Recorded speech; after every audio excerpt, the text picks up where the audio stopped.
Hello, friends, and welcome to Ghouls Night In, the spooky chat show with your best ghoul friends. I'm Penny Snark. And I'm Midge Munster. And Penny, it is once again time to dive back into the nostalgia pool. Oh, I love a dip in the nostalgia pool. It's summertime. We got to dip in the pool. Yeah. We got to visit our good old goth breadcrumb trail through the forest back to our youth. And it is obviously not, summer is not my favorite season, as I think you would probably concur. Yes. But one thing I always looked forward to in the summers was doing the library summer reading program. Oh, yes. And there was one book series in particular that I was really into when I was in elementary school. And that was The Adventures of the Bailey School Kids. Yes! Oh my god, I love Bailey School Kids. Well, that answers my next question, which was going to be, did you read these books? Hell yes, I did. Okay. Amazing. So we'll have a lot to talk about here in a minute, but if by chance these were not a part of your childhood experience, or maybe they were and you've just forgotten them, because I do feel like I went through a wormhole for a while where I kind of forgot about them for a minute, and they got brought back into my sphere about 3 years ago, and I was like, oh my gosh, that's right. So if you're not familiar with these, The Adventures of the Bailey School Kids was a series about kids at a school, aptly named, where all the adults were a little bizarre. And in each book, the students would kind of encounter a new adult, whether that was a teacher or a custodian or the lunch lady or whoever it may be, that they believe to be some sort of monster or mythical creature of some sort. And they would spend the entirety of the book kind of investigating and trying to put the puzzle pieces together. But the fun thing was that the ending was always kind of left ambiguous. You never got a solid answer, really, and that was just kind of a fun, mysterious little series.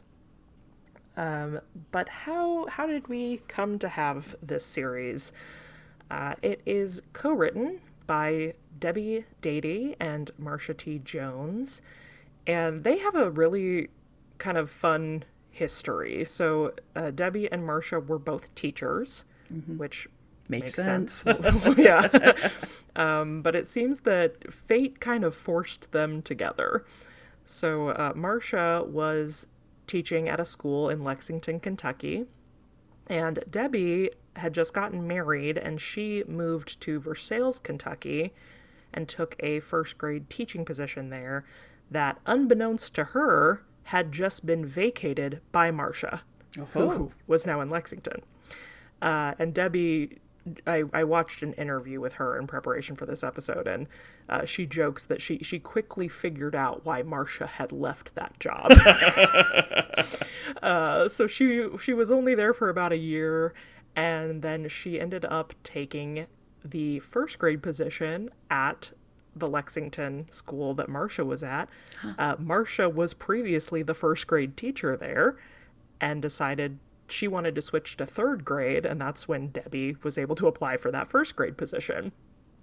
So she was kind of joking. She's like, I was stalking her. Right. Say she's following her. But even at that point, once they were at the same school, they still weren't really friends. They didn't really know each other. They worked on opposite ends of the building until one day they were both in I guess the school had kind of a fitness center that the teachers had access to. And so they were in there lifting weights together and were just, shooting the shit. Sure. And Marcia mentioned that she'd always wanted to write a book. And Debbie was like, oh my gosh, me too. Like I've been writing some things, but they're just nothing's really sticking. It's not really good. And so they decided to team up and try to write something together. And they would meet in the school cafeteria sometimes, like during lunch, and sit at the teacher's table and try to write. And they worked for about a year trying to come up with something, and nothing was really just, shining to them. It wasn't, they had been writing, Debbie in the interview never says specifically what they were writing, like what the story was about. But she said that it was more serious in tone. And then one day after a particularly rough day at the elementary school, Marcia was venting to Debbie about how the kids make her sometimes feel like she's this monster teacher and that she's, horrible. Sure, yeah. Debbie said, well, hey, now that's an idea. A monster That could teacher. be a book. That sounds pretty fun. And within that year that they had been working, trying to come up with something, Debbie had moved from being the first grade teacher into being the school's head librarian. And she had noticed that there was a book in the library about how monster movies were made. And that was a book that kids were like constantly fighting over, checking out. And she was like, oh man, these kids really love reading about monsters. This would have been like the very end of the 80s when they were starting to try to write this. So with that knowledge in mind, they go forward with writing about their monster teacher, and the first book, Vampires Don't Wear Polka Dots, was born. And this was really interesting to me. In that interview, Debbie said that when they were trying to decide what the teacher would look like, she and Marcia were sitting in the library, and their foreign language teacher, who was named Mrs. Green, came in, and she had like the long red hair and long nails, and she had a thick accent, and they were like, oh, that's our teacher. Which I was like, I wonder if she knows. Right?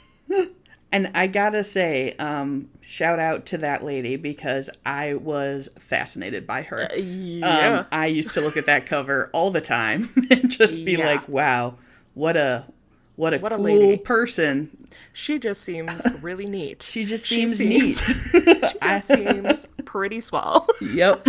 Yeah, the dress in the original cover with the like high, like kind of Edwardian collar. Yeah, and she has like a cool brooch and stuff. She's slay. She's so slay. So yeah, Mrs. Green became the basis for the vampiress. Mrs. Jeepers is that teacher's name in the first book, and she becomes a recurring character throughout the Bailey School series. But after that first book, well, when they finished writing, they sent it to several publishers. They were rejected twice, but their third submission was an acceptance by Scholastic, which if you're going to get accepted... That's a good spot. Hell yeah. And at that point, they were satisfied. They were like, we wrote the book, we got accepted, they're publishing it. They had never intended for it to be a series. That wasn't the goal. But then that first book, it was published in 1990, and it sold 250,000 copies in the first month on the market. Damn. Yeah. Debbie was right. Kids do love reading about monsters. The children yearn for monsters. The children yearn for the monsters. So yeah, very massively successful.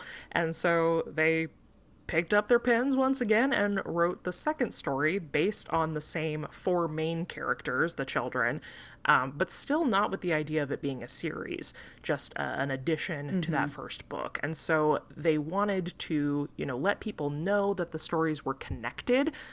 So that is where the title structure, blank doesn't do blank or whatever, came in. So the second book, which is The Werewolves Don't Go to Summer Camp, that came out the following year in 91 to another huge, great reception.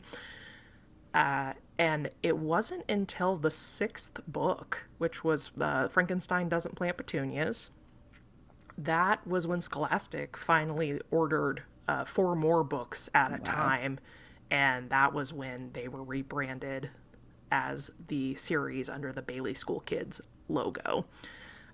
So some of you, like me, may have the original copy of the first book, and even up to those 6 books. The original covers do not say Adventures of the Bailey School Kids. They are just Vampires Don't Wear Polka Dots, what have you. And then they start reprinting them under the Bailey School Kids little yellow banner logo. I'm sure you can picture it. So speaking of Scholastic, I think most of us of a certain age can probably recall seeing these at the Scholastic Book Fair. Yes. And you can't really talk about this series without talking about those covers. You gotta. We gotta talk about them. The original covers are illustrated by John Stephen Gurney, and the art is so fun. Again, if this is not something that is familiar to you from your childhood, you gotta go look these up, or go to our Instagram at Ghouls Night in Pod and take a look. I'm sure we'll post some photos of our favorites. Yes. But the art is always set up that it features the 4 main kiddos who are looking shocked at whatever adult in question. Yes, they're always like, what? What? Well, and so I know you're waiting for me to talk about it. A few years ago, a meme started going around the internet that said, based on those covers, this book series should have been called Children Gawking at Homosexuals. Yes. It's so true. And now I'll never unsee it. I'll never unsee it. So that being said, Penny, did you have a favorite cover or book from this series? Oh man, there are so many. I'm good asking you ones. to dig deep into the well there. Right, I know. I'm like, I am gonna look at some so I can refer to it. I very much remember. I think it's the lunch lady one, the Cupid. Cupid, and it has Cupid just doesn't like flip hamburgers. Yes, the Cupid cover. It had like a lovely like plus size-ish lady on it, and I remember being like, oh, I love her. And I also... She's very camp, too. Like, I mean, they're all camp. Yes. But she's, like, got a big cheesy grin on her face and, like, is in, like, a little heart outfit. Like, she's so camp. I was going to say, what you were talking about, children gawking at homosexuals is definitely true. Because everyone's just got, like, a little extra flair. And I would say my other favorite that definitely falls into there is the genie. Genies don't ride bicycles. On the bicycle. He is having a fabulous time. He is. And just waving to everybody. I was always a hard fan of the Aliens Don't Wear Braces about the art teacher. And she's got like a sleek white like bangs hairdo and this like silver high collared dress. Like she's just a mood and she looks radioactive in the cover. Like she's so wild looking. And then in the like vein of just like the most extravaganza, the is it Leprechauns Don't Play Basketball with the tiny little guy and he's like he's like midair and flipping the basketball behind him. Yeah, I think so. So cute. They were so fun, and I don't know if... Oh, and also the Dracula Doesn't Drink Lemonade. You've got just like a very classic Dracula. That's also on my list. Well, and I love that. Isn't it like a little pink lemonade? Yes. I feel like it is. Yeah. Yeah. He's such a cutie pie. And I don't know if this is part of your... Can I share a Scholastic Book Fair Bailey School memory? Yeah. It is one of the greatest things that I ever got at the Scholastic Book Fair was like a Bailey School Kids like special pack that came with a poster and witch fingers. And what? Yes. And I was like, this is the best thing ever. I had already read, I think, some of the books like from the library, so I think it was like either the newest one or like maybe like a set of like the first couple, but it was like a specialty like Scholastic Book Fair exclusive set, which now makes sense that you say they were in fact published by Scholastic. And they had they had a poster and they had like neon green like the rubber witch fingers, and I was just like, this is the coolest thing in the whole world. The coolest thing. I don't remember that ever being offered to us because surely I would have gotten that. Yeah. You gotta have it. That is so cool.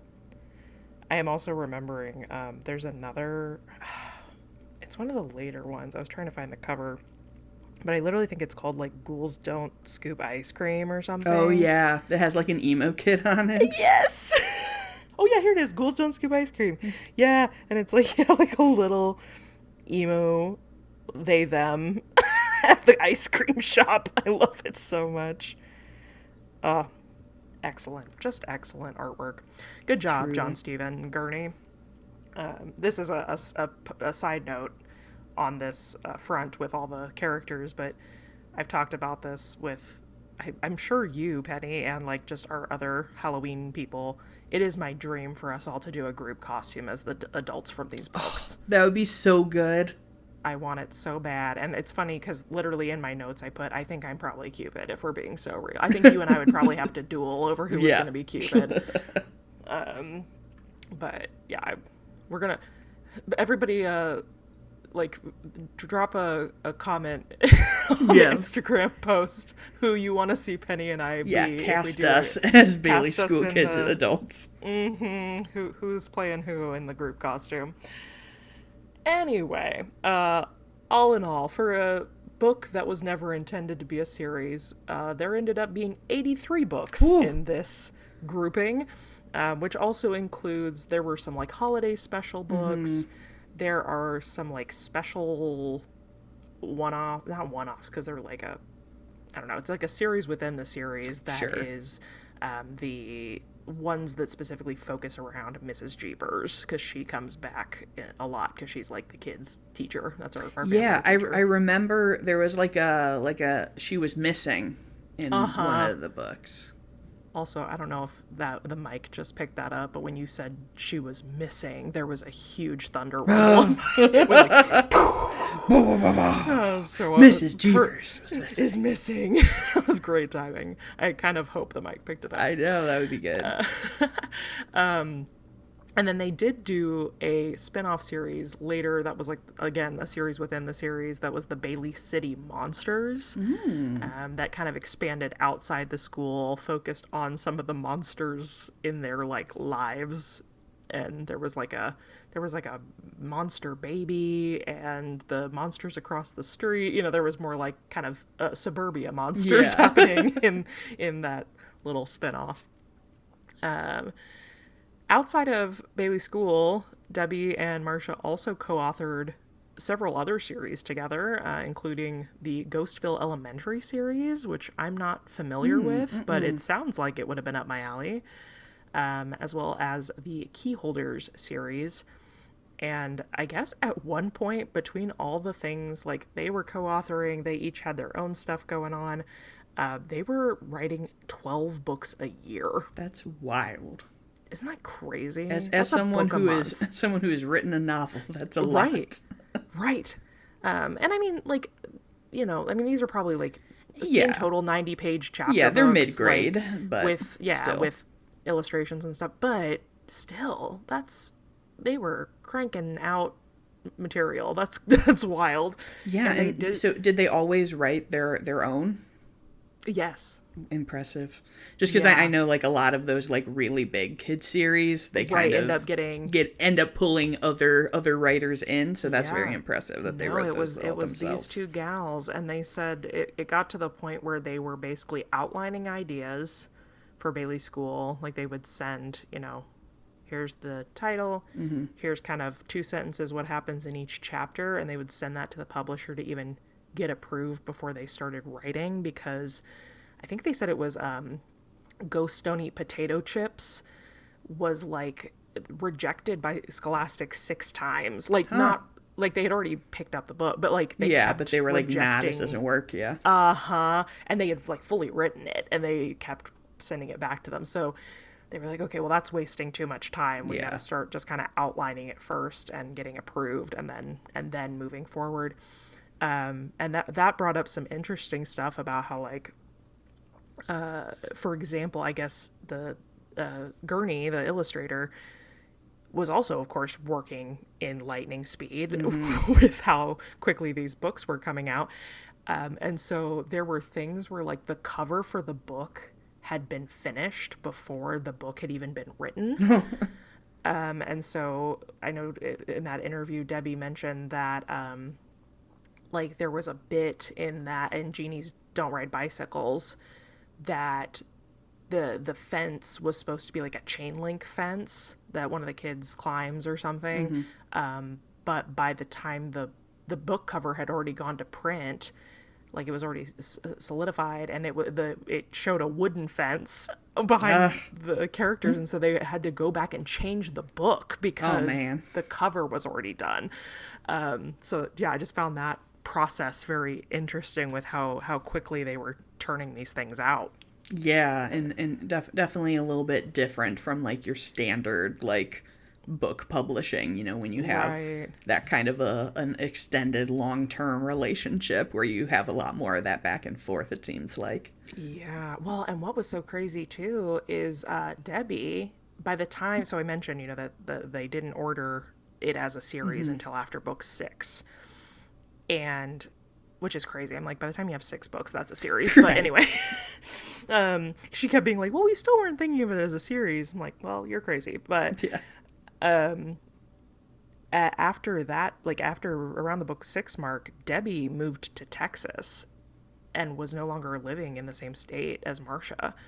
And so by the time they got that 4-book order, they were living super far apart. And it's the 90s. Like, right, I was going to say, like, that's not a huge deal now together to, like, co-write, but that's crazy in the 90s. Yeah. She was like, we were faxing stuff back and forth and making, like, pen edits on paper and faxing it back. And I was like, that's wild that they were able to continue, I mean, for years. Yeah. For the majority of their co-writing career. Yeah. And that's, very, very impressive.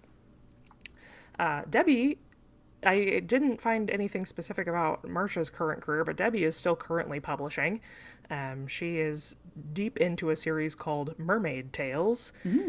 And as of 3 years ago, the Bailey School Kids has begun being adapted. At least the first 2 were adapted by Pearl Lowe and re-released as graphic novels. Oh, that's fun. And in that process, they've updated the main characters to feature a more diverse cast of children. Nice.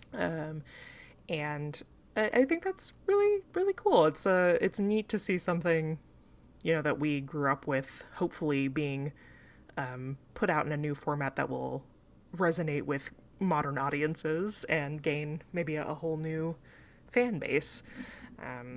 Very, very neat. Yeah, that's super cool. So that, my friends, is the Bailey School Kids. Hey! I just truly, truly loved these books growing up. I definitely I credit these with being some of my like early falling in love with reading books. I would love to know if you grew up with them as well, which of the series were some of your favorites. And you can let us know that either over on Instagram at Ghouls Night in Pod, or you can always join us over on our Discord and just chat with us about things like this, because we love to talk about spooky childhood stuff. We do. If you are enjoying our podcast, it would mean so much to us if you would leave us a rating or a review wherever you listen. If you cannot leave ratings where you listen to our podcast, you can always submit those to us in an Instagram direct message, or Spotify does allow you to leave comments, which I believe is what Penny has to share with us today. I sure do, Mitch. This comment is from Hippie Witch, who says, "You ghouls are the best. Sometimes I'm really tired or sad or anxious or edgy, or I really don't want to do the dishes, but this podcast immediately puts me in a new frame of mind, and the dishes are now a wonderful excuse to listen to your podcast and learn some fabulous new facts to scare my family and friends with. Tuesdays went from being a total drag to being my favorite day of the week when I started listening. Keep it up, you two rock." Oh, thank you. We are always happy to keep you company while you do the dishes. Ghouls don't do dishes. That was a bad I baby wish. spoiler. Yeah, no kidding. If only. If only. Well, thank you all so much for listening. Like I said, if you want to see some of these children gawking at homosexuals, you can check out us over on Instagram at Ghouls Night In Pod. And if you're looking for me, you can find me all over the web at Midge Munster. And you can find me at Penny Snark. And until next time, Goodbye.